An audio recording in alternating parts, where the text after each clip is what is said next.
محترم سامعین، اللہ رب العزت نے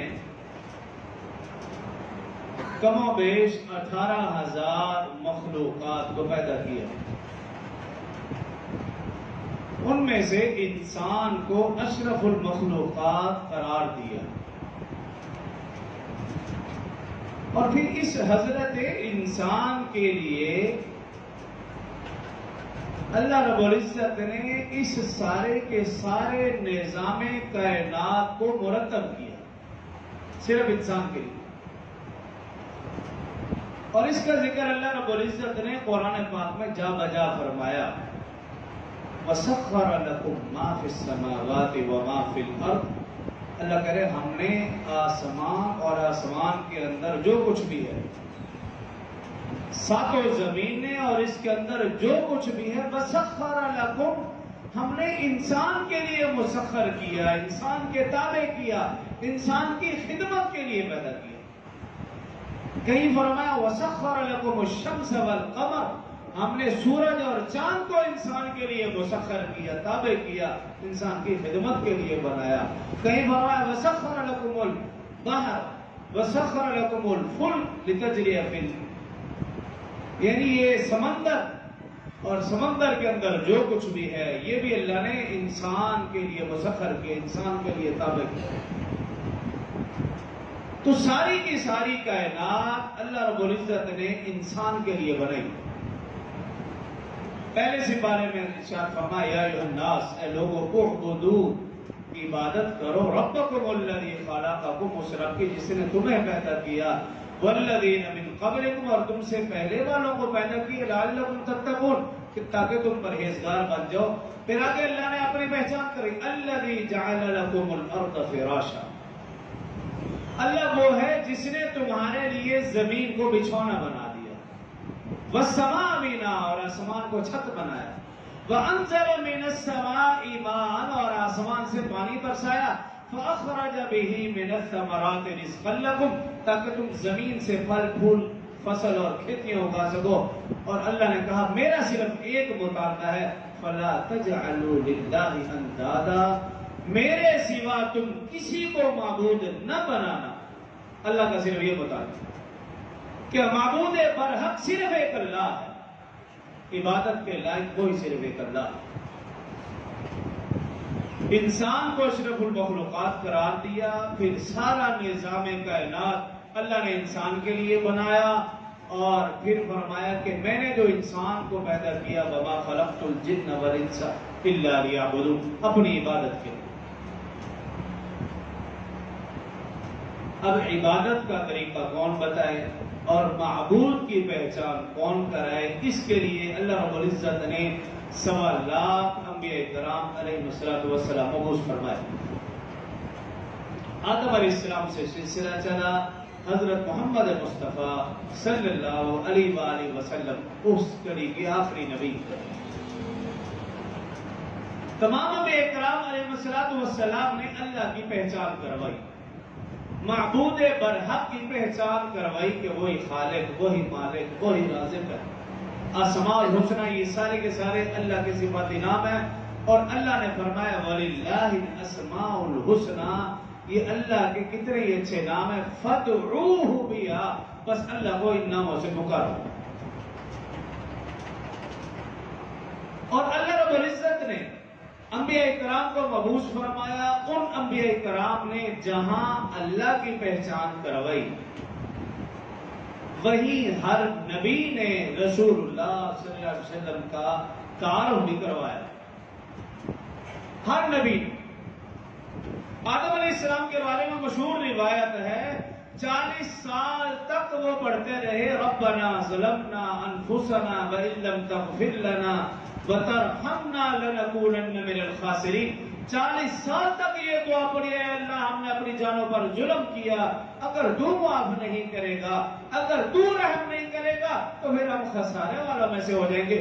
40 سال تک یہ دعا پڑھتے رہے.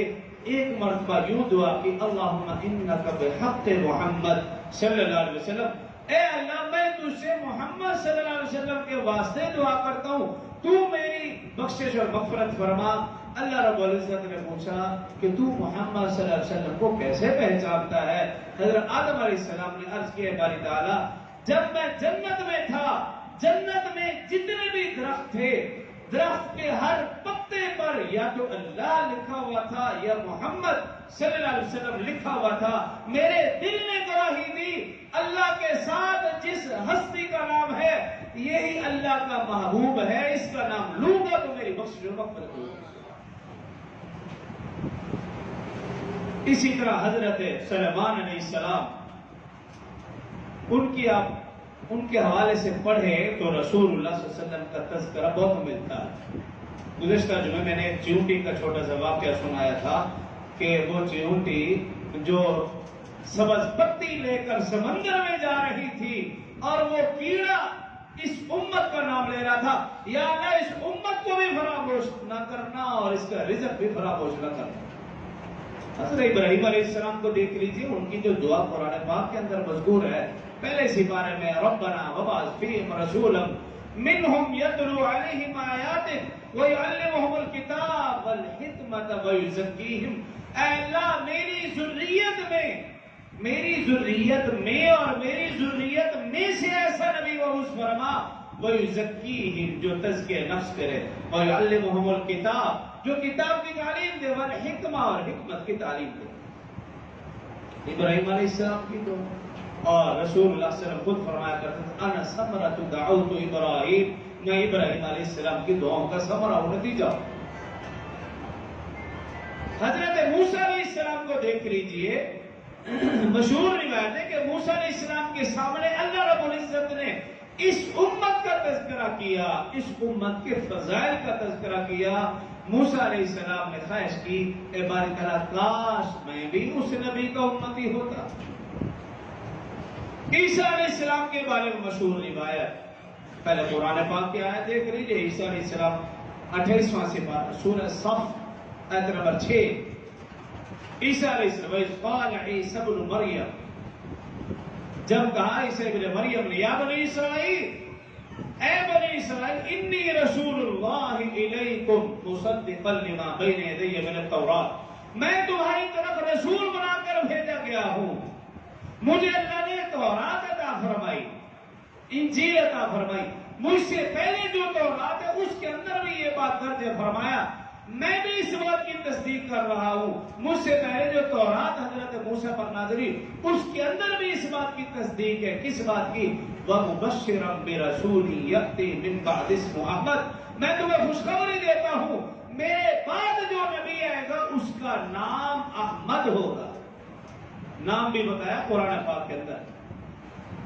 عیسیٰ علیہ السلام نے بھی تصدیق کی اور ان سے پہلے جو کتاب موسیٰ علیہ السلام پر نازل ہوئی تورات اس کے اندر بھی اس بات کی تصدیق تھی، بلکہ رسول اللہ صلی اللہ علیہ وسلم کی نہیں 26واں پارہ سورۃ الفتح اس کی جو آخری آیت مبارکہ اس کے اندر لکھا ہے، قرآن پاک کی بات کر رہا ہوں، محمد رسول اللہ والذین معه اشداء علی الکفار رحماء بینہم تراہم رکعا سجدا یبتغون فضلا من اللہ ورضوانا سیماہم فی وجوہہم من اثر السجود ذالک مثلہم فی التوراۃ والانجیل۔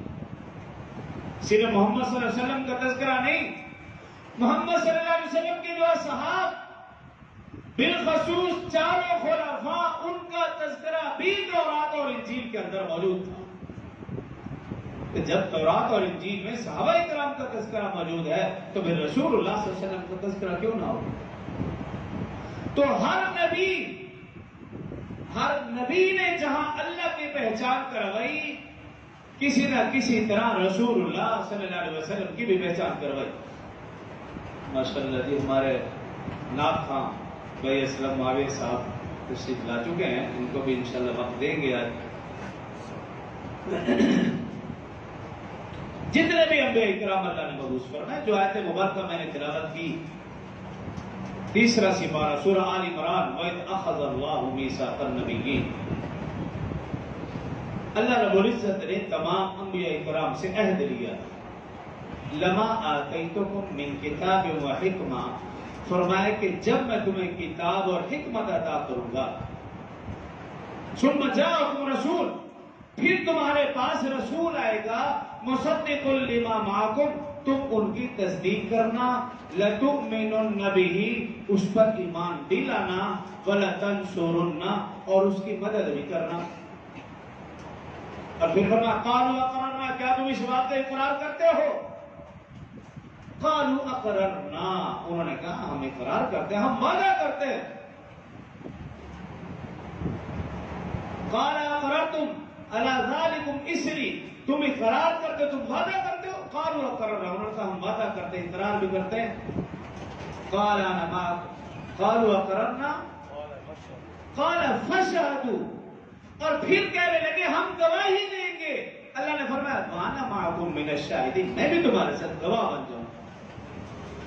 اس آیت کی تفسیر میں علامہ ابن کثیر رحمہ اللہ نے تفسیر کثیر میں لکھا،